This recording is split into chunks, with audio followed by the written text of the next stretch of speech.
नमस्कार मित्रांनो, स्वागत आहे तुमचं आताच्या ब्रेकिंग न्यूजमध्ये.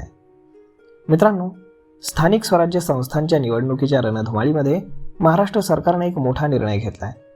2 डिसेंबरला नगर परिषदा आणि नगरपंचायतींसाठी मतदान होणार आहे.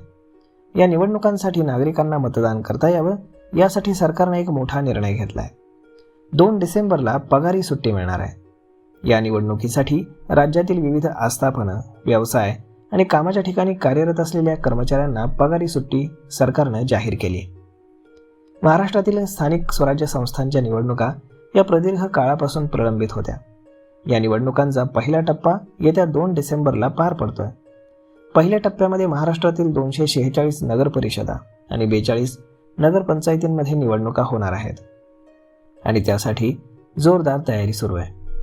शुक्रवारी जारी करण्यात आलेल्या शासकीय निर्णयानुसार महाराष्ट्र शासनानं 2 डिसेंबर रोजी होणाऱ्या नगर परिषदा आणि नगरपंचायतीच्या निवडणुकींसाठी संबंधित जिल्ह्यातील कर्मचाऱ्यांसाठी पगारी सार्वजनिक सुट्टी जाहीर केली आहे. ज्या जिल्ह्यांमध्ये 2 डिसेंबर म्हणजेच मंगळवारी मतदान होणार आहे त्या जिल्ह्यातील कर्मचारी, अधिकारी आणि कामगार या सर्वांना मतदानाचा हक्क बजावता यावा यासाठी पगारी सुट्टी देण्यात आली.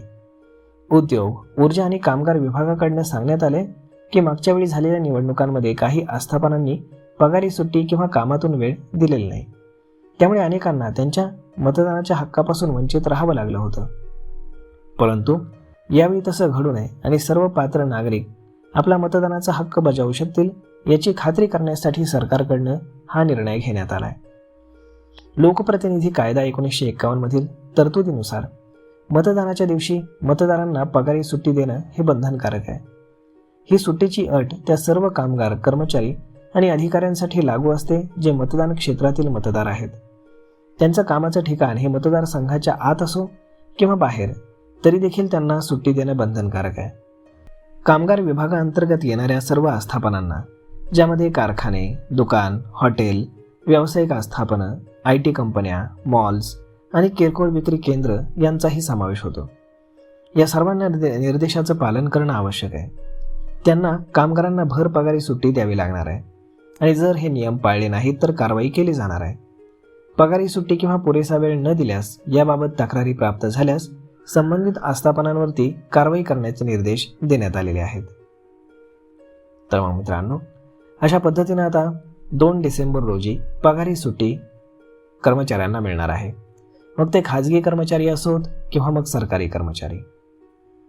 तर मग मित्रांनो, सरकारच्या या निर्णयावरती आपलं काय मत आहे हे तुम्ही आम्हाला कमेंट करून नक्कीच सांगा.